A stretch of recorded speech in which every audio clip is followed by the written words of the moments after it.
Selamat siang Mas Ba, perkenalkan saya Teresa Gloria dengan NIM G00193. Sekarang saya akan menjelaskan beberapa organ dan juga mekanisme yang ada di sistem kardiorespirasi manusia. Yang pertama ada struktur faring. Nah, jadi faring itu dibagi menjadi 3 parts, ada nasofaring, orofaring, sama laryngofaring. Yang pertama-tama di sini ada nasofaring. Nasofaring itu letak skeletopisnya itu di vertebra cervicalis 1 sampai 2, yaitu berfungsi sebagai respirasi. Nah, di sini ada bangunan-bangunan penting seperti conae, opte, tonsil adenoid, torus tubarius, torus levatorius, dan recessus pharyngeus. Selanjutnya ada orofaring. Orofaring itu di bagian yang warna oranye tengah-tengah sini, itu yang langsung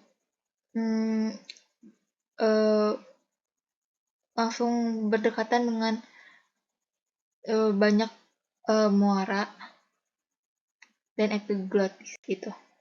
Letak skeletopisnya itu di vertebra cervicalis 2 sampai 3. Itu fungsinya untuk pencernaan karena tadi kan dia langsung ada di pembukaannya itu. Di isthmus faucium. Bangunan pentingnya ada isthmus faucium, arcus palatoglossus, arcus palatopharyngeus, fossa tonsillaris, dan tonsilla palatina. Selanjutnya ada laryngofaring. Laryngofaring ini tadi di yang paling terakhir di sini. Dia itu letaknya di cervicalis 3 sampai 5. Terus batasnya di atas itu dia tadi kan ada tepi atas epiglottis, lalu di bawahnya itu udah esophagus, depannya itu laring, sedangkan belakang itu vertebra cervicalis. Itu bangunan pentingnya ada fossa piriformis sama ditus laringeus.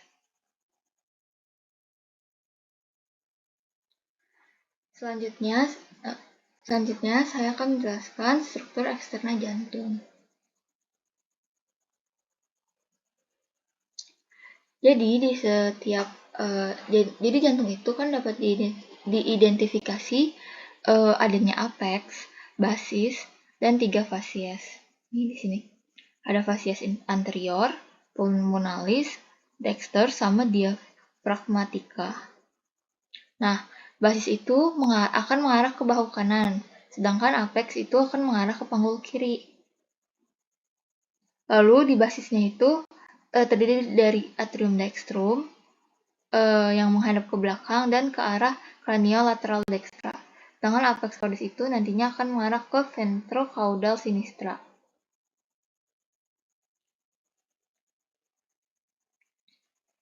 Nah, yang gambar kiri itu dia itu dari ventral, sedangkan yang kanan itu dari dorsal. Jadi jantung itu kan terdiri dari 4 ruangan. Ada atrium dextrum, atrium sinistrum, ventriculus dextrum, dan ventriculus sinistrum. Lalu fasiesnya tadi kan ada 3. Ada fasies sternocostalis yang dibentuk oleh ventriculus dexter dan atrium dextrum. Lalu ada fasies diaphragmatica yang di bawah sini. Itu nantinya dibentuk oleh ventriculus dexter et sinister yang nantinya akan dipisahkan oleh sulcus interventricularis posterior. Nantinya dia akan bersandar pada centrum tendineumnya diaphragmatica. Lalu ada fasies pulmonalis, itu nanti dibentuk oleh ventriculus sinister yang akan membentuk impressio cardiaca pada fasies medialis pulmo sinister dan atrium dextrum untuk pulmo dexter. Nah, selanjutnya ada bangunan yang namanya auricula. Auricula itu struktur pelengkap atrium yang menonjol dan merupakan sisa atrium kanan janin. Auricula ini berfungsi untuk meredakan tekanan tinggi di atrium dengan meningkatkan kapasitas atrium pada saat stres. Permukaan dalamnya seperti dinding anterior atrium yang nantinya ada musculi pectinati yang akan bentuknya itu seperti kasar. Nah, lalu kalau seperti yang bisa dilihat di luar-luar jantung ini, di permukaan luarnya itu banyak banget sulcus nanti yang merupakan tempat lewatnya pembuluh darah jantung. Seperti contohnya sulcus coronarius. Nanti dia itu tempat lewatnya arteri koronaria. Dan masih banyak lagi. Ya, ini sama aja gambarnya. Selanjutnya, skeleton cordis atau kayak pembentuk cordis itu sendiri. Itu fungsinya untuk melekatnya miokardium dan sebagai kerangka. Dia juga sebagai tempat perlengkapan katup jantung dan isolator impuls antara atrium dan ventricle. Itu terdiri dari anus fibrosus, trigonum fibrosum, dan pars membranacea.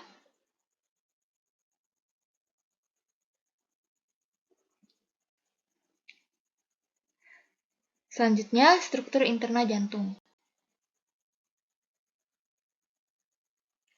Tadi kan ruangannya terbagi jadi 4 kan.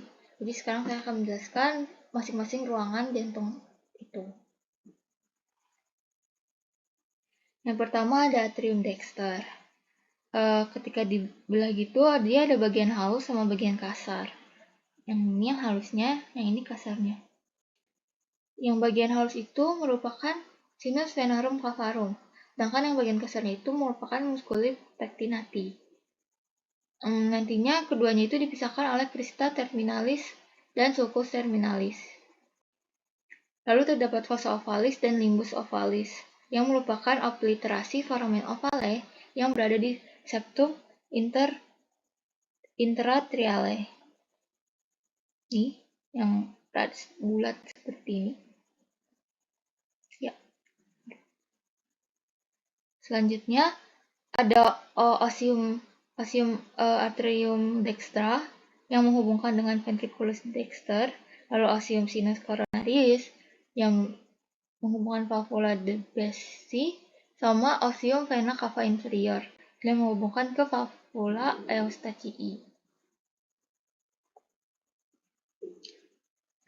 Nah, atrium dexter ini nantinya akan dimuarai oleh vena cavarum superior, vena cava inferior, dan sinus coronarius, dan vena cordis minimae. Ini ada pembukaan-pembukaannya juga. Selanjutnya, atrium sinister. Atrium sinister ini dia terdiri dari sinus venarum cavarum dan auricula sinister. Di terdapat osium sinistrum yang nantinya akan menghubungkan dengan ventriculus sinistrum. Dia juga terdapat fossa ovalis dan valvular foraminis ovale. Itu nantinya akan dimuarai oleh dua buah vena pulmonaris dextra, vena pulmonalis sinistra superior, dan vena pulmonalis sinistra inferior. Ini gambar lebih jelasnya.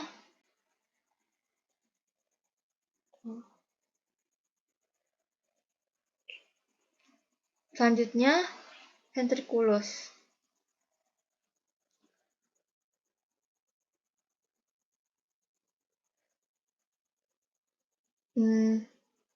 Ventriculus ini nantinya pinggir-pinggirnya itu terdapat permukaan kasar yang bergerigi. Nanti disebut trabecula carnae.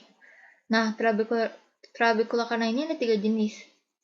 Ada muscul papillaris, trabecula septum marginalis, dan rigi biasa yang menonjol di permukaan dalam.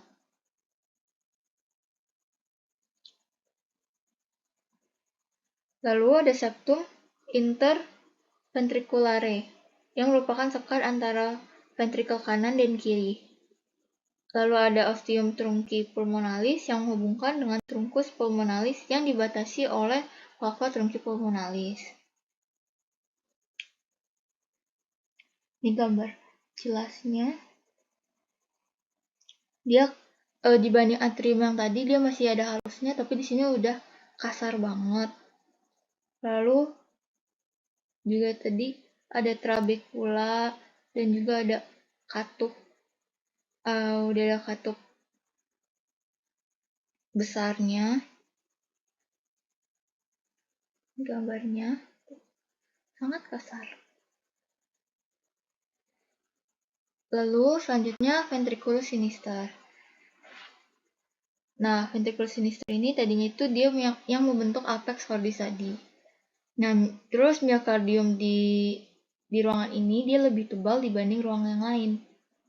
Lalu terdapat vestibulum aorta yang merupakan bagian ventriculus sinister yang mendekati aorta. Lalu ada ostium aorta yang nantinya menghubungkan dengan aorta. Lalu ada musculi papillaris dan chorda tendinae yang nantinya untuk mekanisme membuka tutup jantung. Ventriculus ini dia itu akan memompa darah ke seluruh tubuh. Ini muskul papillaris dan chorda tendineumnya.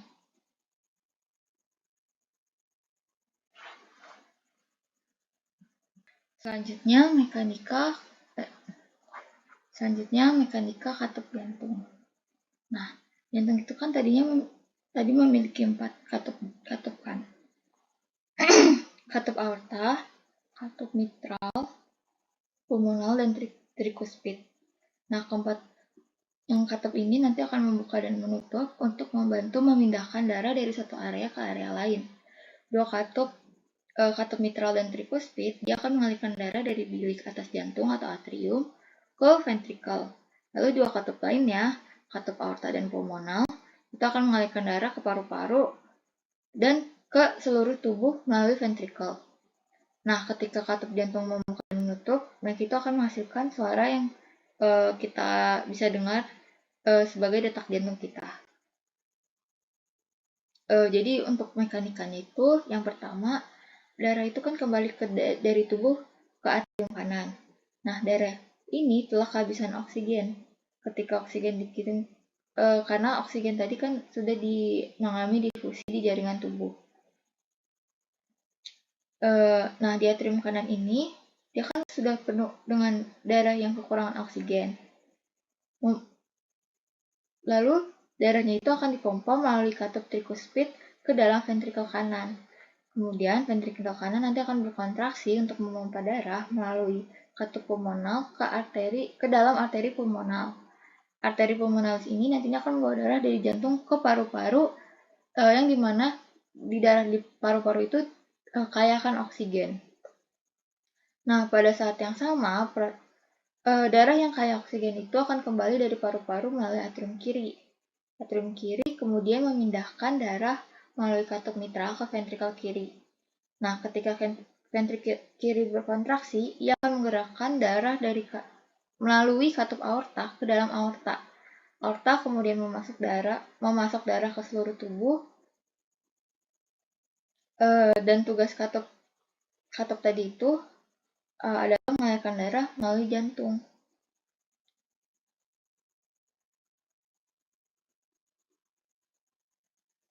Ya.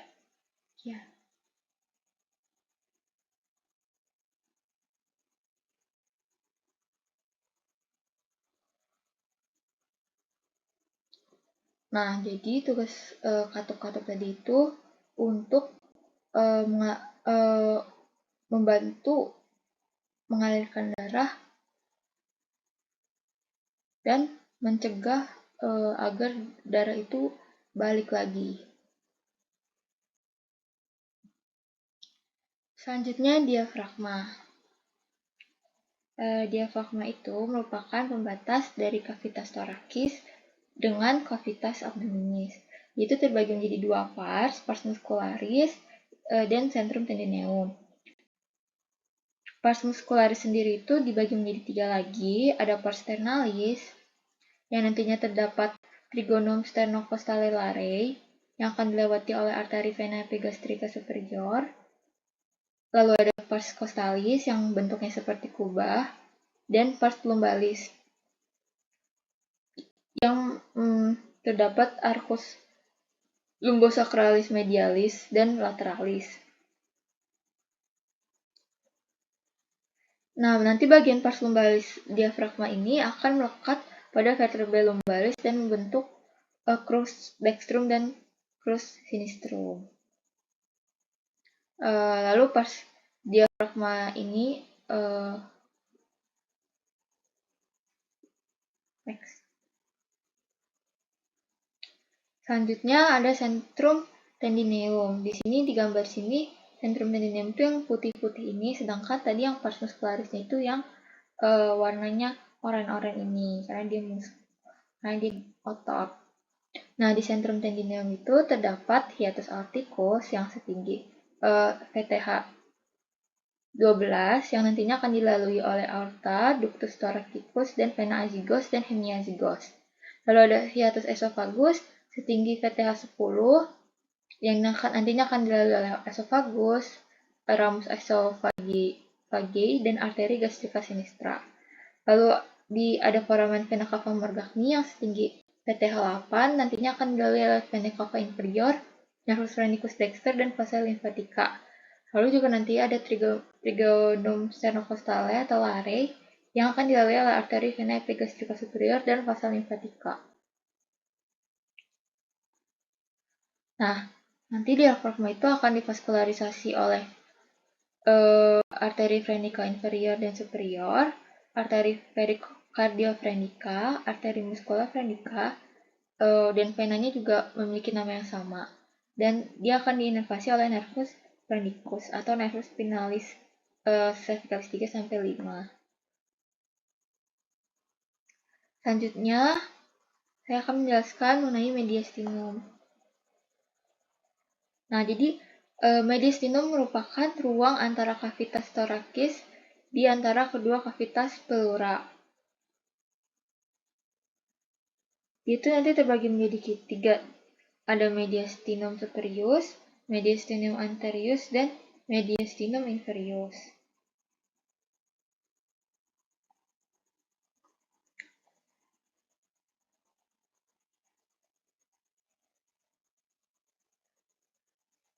Nah, di sini lebih jelasnya lagi. Di mediastinum superius di paling atas, dia itu membentang dari apertura superior thorax sampai ke transversus thoracic plane. Di antara VTH 4-5. Itu dilewati oleh banyak bangunan. Ada timus, trakea, esophagus, arcus aorta dengan 3 cabang besarnya, yang vena brachiocephalica, vena intercostales, vena cava inferior, nervus vagus, nervus laryngeus recurrens, nervus phrenici, ductus thoracicus, dan nervus kecil lainnya. Lalu di mediastinum inferior terdapat dibagi menjadi 2, inferior anterior dan inferior dan inferior posterior. Ada 3 berarti. Di anterior itu letaknya di anterior pericardium, di posterior sternum, dan musculi transversus thoracis. Itu terdapat sisa timus, nadi limfatiki, lemak, dan jaringan ikat longgar. Lalu di medianya, dia itu terletak di antara kavitas pleura dextra sinistra. Isinya ada core, pericardium, nervus phrenicus, vena pulmonalis, vena cava, dan bronchit primarius. Lalu di posteriornya, dia itu letaknya di posterior pericardium di antara pleura mediastinalis. Isinya ada esophagus, aorta thoracica, vena azygos, dan vena hemiazygos, ductus thoracicus, nervus vagus, dan truncus sympathicus, dan nervus planicus.